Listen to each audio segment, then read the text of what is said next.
नमः सिद्धेभ्यः। ओम नमः सिद्धेभ्यः। ओम नमः सिद्धेभ्यः। ओम नमः सिद्धेभ्यः। मंगलम भगवान अर्हन् मंगलम वृषभेश्वरः मंगलम सर्वतीर्थेशाः मंगलम भरतेश्वरः मंगलम भरतेश्वरः। भव्यात्माओं, अभी अयोध्या की चर्चा चल रही है। शाश्वत तीर्थ अयोध्या। हम और आप आज भाग्यशाली हैं। शाश्वत चीज़ें हमारे पास कितनी हैं आप देखें, गिनती करेंगे। नमोकार महामंत्र अनादि निधन शाश्वत है। ध्यान रखें, नोट करें आप। नमोकार मंत्र अनादि निधन शाश्वत है। चत्तारी मंगल पाठ अनादि निधन शाश्वत है। दो मंत्र हमारे पास में अनादि निधन शाश्वत हैं। दो तीर्थ हमारे पास अनादि निधन शाश्वत हैं, अयोध्या और सम्य शिखर। और तिथि और पर्व हमारे शाश्वत हैं। ध्यान रखें आप, ये दो चीज़ें शाश्वत हैं। अभी कौन सा महीना चल रहा है? कार्तिक। हमारे बच्चों से पूछेंगे कौन सा महीना है तो कहेंगे नवंबर। वो कार्तिक नहीं कह पाएंगे, उन्हें सिखाते नहीं आप। लेकिन हमारा अनादि निधन ये जो है, ये महीने अनादि निधन है, शाश्वत हैं। नंदीश्वर पर्व भी आएगा ना, तो यहीं के हिसाब से, यहीं की तिथि से अष्टमी से पूर्णिमा तक इंद्रगण नंदीश्वर द्वीप में जाकर के पूजा करेंगे। ध्यान रखें। तो ये महीने और पर्व शाश्वत हो गए। दो महीने तिथि शाश्वत है और पर्व नंदीश्वर पर्व, 16 कारण पर्व, 10 लक्षण पर्व, रत्नत्रय पर्व, ये पर्व शाश्वत हैं। अष्टमी चतुर्दशी पर्व शाश्वत हैं। ध्यान रखें आप। उसी प्रकार से हमारी और आपकी आत्मा भी शाश्वत है, अनादिकाल से है, अनंत काल तक रहेगी। कहाँ? संसार में। संसार में अनादिकाल से है और अनंत काल तक शाश्वत कहाँ रहेगी? सिद्धालय में। ध्यान रखना, सब लोग संकल्प करना मंदिर में बैठ करके कि हमें अपनी आत्मा को 2-4 भवों में निश्चित सिद्धालय तक पहुंचाना है, सिद्ध अवस्था को प्राप्त करना है। हम और आप जैसे भगवान महावीर ने, भगवान ऋषभदेव ने, भगवान भरत ने, अनंत अनंत महापुरुषों ने, असंख्यातों महापुरुषों ने मोक्ष प्राप्त किया है और सिद्धों की श्रेणी में सिद्ध शिला पर विराजमान हैं।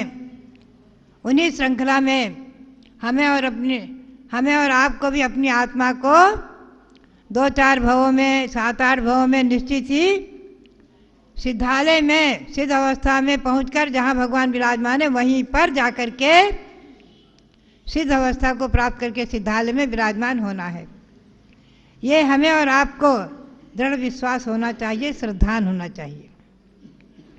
देखिए, श्रद्धान का नाम ही सम्यक दर्शन है। मैं ज़्यादा लंबा चौड़ा विषय नहीं लूँगी। एक बात ध्यान में रखना है। एक बार एक किसी साधु ने कह दिया कि अयोध्या तो हमें जाना चाहिए, हमारा अधिकार है, माता जी क्यों जा रही हैं? मैंने कहा देखिए, बात तय है, हमने किसी को कभी रोका नहीं। सन 1952 में भारत गौरव आचार्य देशभूषण जी महाराज ने वहाँ पहली प्रतिष्ठा कराई थी, जब मैंने देखा है। और सन 1965 में भगवान ऋषभदेव खड़े हुए प्रतिष्ठा कराई, जब मैंने नहीं देखा। मैं उस समय श्रवण बेलगोल थी। सन 1965 में मेरा चातुर्मास 1 वर्ष का रहना श्रवण बेलगोल में था, मैंने सुना था। पुनश्च सन 1992 में वो भगवान ऋषभदेव हमें ध्यान में दिख गए। धनतेरस के दिन, धनतेरस के दिन मैं ध्यान कर रही थी और भगवान ऋषभदेव दिख गए। मैंने कहा मुझे अयोध्या जाना है। स्वामी जी को, रविंद्र कीर्ति जी को, इनको, चंद्रावती जी को और मोती सागर जी बैठे थे मेरे पास। मैंने कहा मुझे अयोध्या जाना। उस समय सबने सुनकर हंसी में टाल दिया और लगे हाथ। वो 22 नवंबर थी शायद, धनतेरस सन 1992 में। और लगे हाथ 6 दिसंबर को जो वहाँ राम मंदिर और बाबरी मस्जिद का जो विवाद हुआ, जो ढांचा गिरा और जो हंगामा हुआ, जो अनर्थ, और जो सारे भारत में ही नहीं सारे विश्व में तहलका उठ गया। बड़ौद के लोग पहुंच गए, दिल्ली के लोग पहुंच गए, और विद्यानंद महाराज के समाचार पहुंच गया, माता दिल्ली अयोध्या जाने का नाम मत लेना, भूल जाओ, अयोध्या जल रही है। मैंने कहा हमें तो जाना है। हमने विहार किया और वहाँ पहुँचे। आप सबको मालूम है, हमारे कमलचंद दिखारी बावली वाले पहुँचे थे। उन्होंने बताया था कि यहाँ के लोगों ने कहा कि यहाँ जब से माता जी आई हैं तब से हम लोगों ने गन उठाना भूल गए, हम लोगों को गन उठाने की ज़रूरत नहीं पड़ी। पुलिस की छावनी बनी हुई है, आज भी बनी हुई है, और पुलिस की छावनी थी, बिल्कुल छावनी, महिला पुलिस, बालिकाओं की पुलिस, पुलिस पुलिस ही पुलिस, चारों तरफ पुलिस ही पुलिस। आज भी आपको बहुत दिखेंगे। तो उस समय तो और भी बहुत थे। उन्होंने कहा जब से माता जी आई हम वहाँ 22 महीने रहे हैं। लोगों ने कहा हम तो गन उठाना ही भूल गए। तो बातें इतनी शांति रही। और उस समय वहाँ सन 1993-94 में हमने महामस्तकाभिषेक कराया भगवान का। तो उस समय 2 मंदिर बने हमारे स्वामी जी के हाथ से। एक त्रैकालिक चौबीसी, त्रिकाल चौबीसी, जो कमल में, एक कमल में, आपने जो अयोध्या गए होंगे देखा होगा, नहीं तो आपको वीडियो में कल दिखाया जाएगा। एक कमल में 72 पाखुड़ी, और उस पर अतीतकालीन, वर्तमानकालीन, भविष्यकालीन त्रिकाल चौबीसी के 72 भगवान विराजमान हैं, 1.25 फुट के। और एक तरफ भगवान ऋषभदेव के, दूसरी तरफ भगवान ऋषभदेव का समोसण बना हुआ है। खैर, उसके बाद 5 टोकों पर हमारे आपने बताया ही रविंद्र कीर्ति जी ने। तो मैंने कहा देखो बात सुनो आप, विजेंद्र जी, अजय जी, मैंने कहा अयोध्या पर तो मेरा जन्म से नहीं गर्व से ही अधिकार है, समझे आप। मैं अयोध्या के निकट टिकैत नगर में जन्मी हूँ। वहाँ से केवल 30-32 मील और लगभग 70 किलोमीटर है। तो हर वर्ष वहाँ हमेशा हमेशा हमेशा हमेशा, कब से हम नहीं कह सकते, हमारे बुजुर्गों ने बताया, हमेशा हमेशा वहाँ ऋषभ जयंती का मेला होता रहा है। जैन भगवान की ऋषभ जयंती कब आती है बताओ? कौन बताएंगे? भगवान ऋषभदेव की, नहीं आप नहीं बोलना, आप लोग बताएंगे भगवान ऋषभदेव की जयंती कब आती है? चैत्र कृष्णा नवमी को। बहुत बार मैंने घोषित किया हुआ है, चैत्र कृष्णा नवमी से लेकर चैत्र शुक्ला त्रयोदशी तक 18 दिन 20 दिन का उत्सव मनाओ। सब लोग हर दिन कम से कम 1 घंटा नमोकार मंत्र का पाठ करो। बहुत बार पोस्टर भी छपे हुए होंगे और मैंने खूब घोषणा की है। 2500 वर्ष हो गए, सन 1993-92 से, जब से मेरे ध्यान में भगवान ऋषभदेव आए हैं। धनतेरस के दिन, वो धनतेरस मेरे लिए धन्य हो गई। और अभी भी मैं मांगी तुंगी में थी और वहाँ से स्वामी जी ने, मैंने कहा मैं उदयपुर रास्ते से होते हुए सीधे अब आप पहुँचोगे हसनापुर दिल्ली। तो उदयपुर की तरफ और सर्वे करा लिया स्वामी जी ने, सब निर्णय हो गया, सारा सड़क की रास्ते का रूट बन गया। और धनतेरस के दिन अभी 2018 में धनतेरस के दिन अकस्मात फिर मुझे ऋषभदेव दिख गए और मैंने निर्णय लिया कि मांगी तुंगी से हमें पहले अयोध्या जाना है, फिर हस्तिनापुर जाना है। ये धनतेरस मेरे लिए 2 बार वरदान बनी अयोध्या के लिए। एक बार सन 1992 में धनतेरस के दिन भगवान दिखे थे और एक बार अभी मांगी तुंगी के दिन में 2018 में धनतेरस के दिन मुझे भगवान दिख गए और मैंने निर्णय लिया अयोध्या जाना है। तो अयोध्या भी हम 3 बार जाकर आए, 2 बार 3 बार। पहले अयोध्या गए, वहाँ अभी 19 में भगवान सुभद्रनाथ की टोक पर मंदिर बन गया है, उसका पंचकनाड़क हुआ मेरे सानिध्य में। खूब अच्छा जुलूस निकला। लोगों ने कहा ऐसा जुलूस यहाँ पहली बार निकला है जैनियों का। बहुत अच्छी प्रभावना हुई। पुनश्च अयोध्या फिर गई, जाते जाते, आज आते आते पुनश्च जाई। और उस समय, जिस समय राम जन्मभूमि का निर्णय आया है, उस समय मैं वहीं पर अयोध्या में ही थी। और उसके 2-3 दिन पहले मैंने मंदिरों का शिलान्यास कराया था। हमारे अनिल जी पहुँचे थे, ये लोग पहुँचे थे और 2 मंदिर का शिलान्यास कराया था। मैं अयोध्या ही थी जब उसमें राम मंदिर के लिए निर्णय आया था। पुनः से वहाँ से विहार करके हस्तिनापुर आगमन। हस्तिनापुर में लगभग 1 वर्ष रही हूँ, वहाँ चौमासा हुआ। फिर मैं दिल्ली कोरोना काल में आने वाली नहीं थी, न कोई मुझे लाने वाले थे, ज़बरदस्ती सबने मना कर दिया था। लेकिन भरत भगवान की घोषणा हो चुकी थी, भरत भगवान खड़े होने थे। मैंने कहा कोरोना हो कुछ भी हो, मुझे भरत भगवान के लिए जाना है और मैं आ गई। मुझे प्रसन्नता है कि यहाँ लोगों ने बहुत सुरक्षित रखा, मुझे बहुत सुरक्षित रखते हुए हेली हैप्पी स्कूल में और भरत ज्ञानस्थली पर जहाँ चक्रवर्ती भरत विराजमान है वहाँ बहुत ही सुरक्षित। स्वामी जी ने घोषणा कर दी, ज़्यादा भीड़ मत इकट्ठी करो, ज़्यादा लोग मत आओ।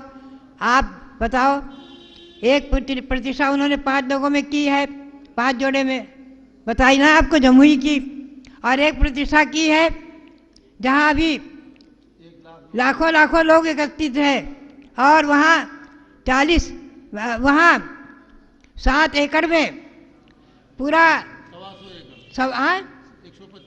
125 एकड़ में और कितने 24 करीब कॉलोनी बनी थी और बड़ी बड़ी, और जिनका विस्तार ऐसा न भूतो न भविष्य के समान हुआ है। और आप लोगों ने भी यहाँ दिल्ली में, मैं सन 1972 में आई हूँ आचार्य देशभूषण महाराज की आज्ञा से। मेरा 11वां चतुर्मास से 10 हो चुके हैं और आप लोगों ने भी मेरे सानिध्य में यहाँ जो 24 कल्पद्रुम विधान रिंग रोड पर, 26 विधान फिरोज शाह कोटला मैदान में, और जो यहाँ मानसरोवर यात्रा कराई है स्पिरिट बिहार में, और जो अंतर्राष्ट्रीय निर्वाण महामहोत्सव कराया जब अटल बिहारी जी तत्कालीन प्रधानमंत्री ने निर्वाण लाडू चढ़ाया था, वो दृश्य सब आप लोगों के सामने होंगे। बड़े बड़े प्रभावना के कार्य हुए हैं। और अभी भरत की प्रतिष्ठा हुई है एक छोटे से हाल में 10, 15, 12 जोड़े, 12 इंद्राणी बना करके छोटे से रूप में पंचकल्याण हुआ, बंद करके हाल में, क्योंकि शासन की आज्ञा नहीं, कोरोना का काल चल रहा था इसलिए। फिर भी ये भरत भगवान जो खड़े हो गए हैं, ये हमारे भारत के लिए, हमारे दिल्ली के लिए ही नहीं है, हमारे भारत के लिए नहीं, पूरे विश्व के लिए शांति के लिए हैं। ये ऋषभदेव भगवान, आप ध्यान रखना, जिनके नाम से हमारे देश का नाम भारत, हमारे जैन ग्रंथों में तो है ही है, वैदिक ग्रंथों में, जैनेतर ग्रंथों में हमें 22 प्रमाण मिले, 22 कि नाभिराय के पुत्र ऋषभ, ऋषभदेव के पुत्र भरत, भरत के नाम से हमारे देश का नाम भारत। ये वैदिक ग्रंथों में हमें 22 जगह प्रमाण मिले हैं और उसकी पुस्तक छप गई है, आप ले लेना। अभी यहाँ पुस्तक उसको दे रहे हैं, अभी इस जगह लाइन नहीं है, चलो अभी वहाँ ले लेना आप कमल मंदिर से। 22 जगह प्रमाण मिल गए जैनेतर के, इसमें 3 जगह हैं, इसमें 3 जगह के प्रमाण मैंने दिए हैं। जैनेतर ग्रंथों में भी लिखा है ऋषभदेव के पुत्र भरत से नाम से भारत। नाभिस्तु अजनैत पुत्रम मेरी देव्या महती, नाभिराज ने मरुदेवी से पुत्र को जन्म दिया, उसका नाम ऋषभ। वो सभी क्षत्रियों में पूर्वज थे, मुख्य थे, प्रथम थे, और ऋषभ से भरत हुए। और भरत जो है अपने 100 भाइयों में आगे थे, प्रथम थे, उनके 100 भाई थे। और भगवान ऋषभदेव ने भरत का राज्याभिषेक किया और स्वयं दीक्षा ले ली। तो भरत ने भरतम वर्षम भरताय निवेदित तस्मात् भारतम वर्षम तस्य नामना विदुर्बुधा है। उन्हीं के नाम से हमारे देश का नाम भारत है। ये कहाँ लिखा है? वायु पुराण, जैनेतर ग्रंथ, जैनेतर ग्रंथ वायु पुराण में लिखा हुआ है। ऐसे ही भागवत स्कंद में लिखा हुआ है, ऐसाम खलु महायोगी भरतो ज्येष्ठा आसीत एन इदम वर्षम भारतम इति व्यभिचरन्ति। भागवत में भी लिखा हुआ है, समझे? ऋषभ से भरत, भरत से भारत, भरत के नाम से भारत। तो जैन ग्रंथों में तो है ही। इसीलिए मैंने राजधानी में तीर्थंकर भगवान के प्रतिमा की बात नहीं कही। अभी तक हम ऋषभदेव का प्रचार कर रहे थे। और कमल मंदिर में सन 1997 में भगवान ऋषभदेव विराजमान हुए हैं, उनका पंचकल्याण हुआ मेरे सानिध्य में, आप लोग सब थे ही थे। तो ऋषभदेव भी मेरी प्रेरणा से यहाँ विराजमान है आपके प्रीत बिहार में। और कनॉट प्लेस में मैंने भरत की प्रेरणा इसलिए दी कि भरत के नाम से हमारे देश का नाम भारत है, ये राजधानी में होना बहुत जरूरी। इसी भाव को लेकर के मैंने प्रेरणा दी। पहले अयोध्या में प्रेरणा दी थी, स्वामी जी ने बताया ना, हमारी अनामिका खाली हो गई और अर्जुन जी खड़े हो गए, बोले मेरी तरफ से मंदिर बनेगा 101 पुत्रों का। और भरत चक्रवर्ती के लिए एक नितिन जैन है, लखनऊ में है, वो खड़े हो गए, बोले भगवान भरत मेरी तरफ से खड़े होंगे। लेकिन अयोध्या में जब खड़े होंगे, जब होंगे पत्थर तो आ गया, बन रहे हैं, पत्थर आ गया, उसका खानी से ग्रेनाइट पत्थर अभी आया हुआ है और पहुंच गया है मकराना, वहाँ प्रतिमा जी का काम शुरू होने वाला है या हो गया होगा। और यहाँ पहले भरत आए, क्यों पहले क्यों आए? उन्होंने कहा हमको राजधानी में पहले खड़े होना है। राजधानी में पहले खड़े हो गए, उनका प्रतिष्ठा महोत्सव भी हो गया। और आज हमें गौरव है कि वो भरत भगवान के नाम से हमारे देश का नाम भारत है। इस बात को जैन जैनेतर सभी स्वीकार कर रहे हैं। हमारे वहाँ आज लोकायुक्त के वरिष्ठ लोग सभा अनेकों लोग वहाँ आ चुके हैं। हमारे रामनाथ सिंह जी भी वो आए थे, लोकसभा अध्यक्ष भी आए और रक्षा मंत्री भी आए थे, गृह मंत्री। तो बात यही है कि ये दिल्ली भी आपका तीर्थ बन गया भगवान भरत के खड़े होने से। यूँ तो 200 मंदिर हैं, लेकिन फिर भी भरत भगवान के खड़े होने से ये एक तीर्थ का रूप ले लिया है। दिल्ली आपकी राजधानी एक तीर्थ बन गया, ये तीर्थ के नाम से जाना जाएगा। कभी हमारे आचार्य देशभूषण जी महाराज ने अयोध्या में भरत बाहुबली की मूर्ति खड़ी की, वो 5 फुट के भरत हैं, 5 फुट के। और मुंबई में पोदनपुर में नेवी सागर, जो आचार्य सांथाल महाराज के तृतीय शिष्य थे, द्वितीय, पहले शिष्य थे वीर सागर जो मेरे दीक्षा गुरु, और दूसरे शिष्य नेवी सागर। उन्होंने मुंबई में पोदनपुर में ऋषभदेव भरत बाहुबली की मूर्ति विराजमान की है। उन्हीं के दर्शन करने के लिए मैं भी गई थी। 2017 में मेरा चातुर्मास विवाह हुआ है और मैंने मस्तकाभिषेक भी कराया। और अब भरत यहाँ खड़े हुए हैं। ये सारे विश्व के लिए एक चमत्कार हुआ है, एक अतिशय हुआ है, एक महान कार्य हुआ है, बहुत विशेष कार्य हुआ है। तो भव्यात्माओं, मेरा ये देखिए, एक बात और ध्यान में रखना, मैं जब कहीं भी बिहार वहार करती हूँ, शुरू से 1972 में यहाँ आई हूँ, लोगों को परिचय होगा, कोई नारियल चढ़ाओ ना चढ़ाओ, कोई बुलाओ ना बुलाओ, कोई कहो ना कहो। अभी हमारे वो आए थे निर्माण बिहार के लोग नारियल लेकर, मैं तो जो है परवाह नहीं करती, जहाँ मेरा मन हुआ वहाँ सूचना करो ना करो मैं पहुँच जाती हूँ। मैंने अभी 3 दिन पहले आहार करके आई, चंद्रावती जी आहार ही कर रही थी, कोई साधु आए नहीं थे, पूछा भी नहीं, कहा भी नहीं। और मैंने स्वामी जी से कहा मैं जो सुबह कल दरियागंज जाऊंगी। स्वामी जी ने उसी समय फ़ोन किया, भैया वहाँ कमरे उमरे की सफाई कर देना, माता जी आ रही हैं। वो लोग आए भी नहीं, बात भी नहीं, कुछ नहीं है, और हम पहुँच गए। और फिर सब इकट्ठे हो गए, पुराने हमारे परिचित सभी लोग, सभी लोगों के बाप दादा और सब उनके बेटे पोते थे, कोई पुराने तो थे नहीं। अब सब लोग आकर खड़े हो गए, ज़बरदस्ती आग्रह कर कर आकर मुझे एक दिन और रोक लिया। मैं कल परसों ही आ रही थी यहाँ, तो कल आई। तो बात यही है कि मैं नारियल की अपेक्षा नहीं रखती हूँ, ध्यान रखना, कोई नारियल चढ़ावे न चढ़ावे, जहाँ मेरी इच्छा हुई मैं तो उठाई पीछे चल दी। शुरू से मेरा ऐसा रहा है, जब से मैं यहाँ सन 72 से आई हूँ।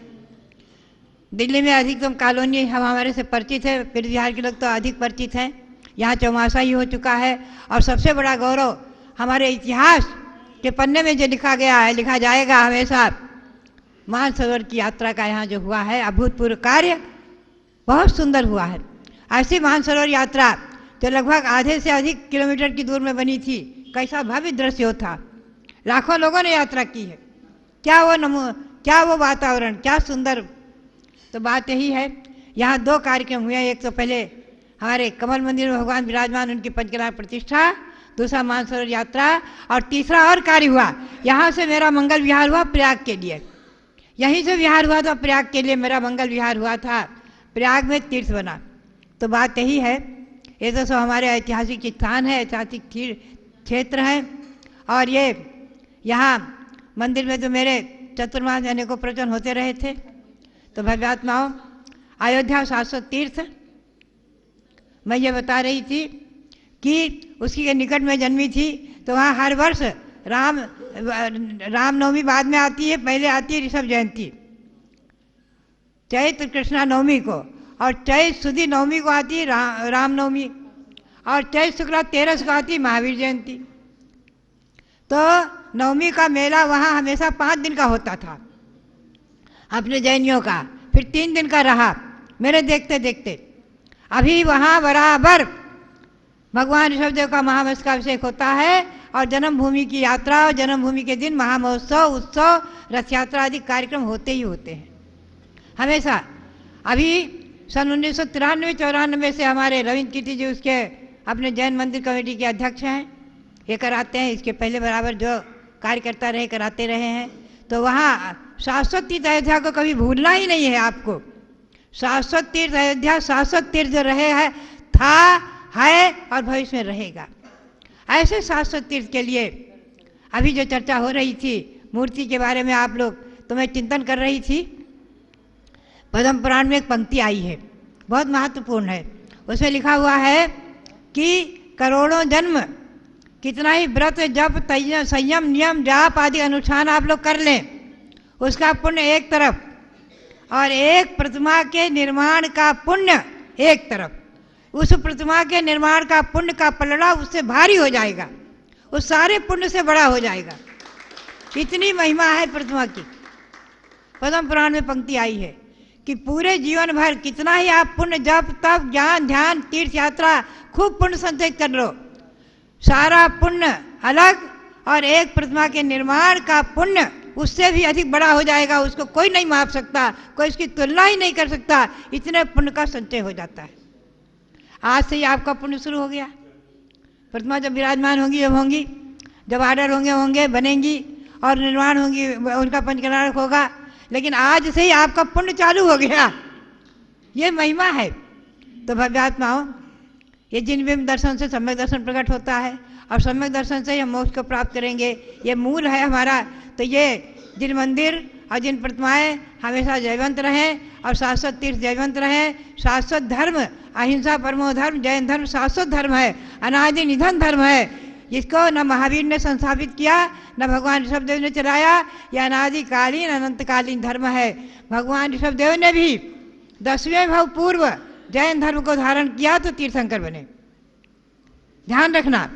इसलिए जैन धर्म भी शाश्वत है, अनादि निधन है। इसकी स्थापना ऋषभदेव ने नहीं की, ध्यान रखना।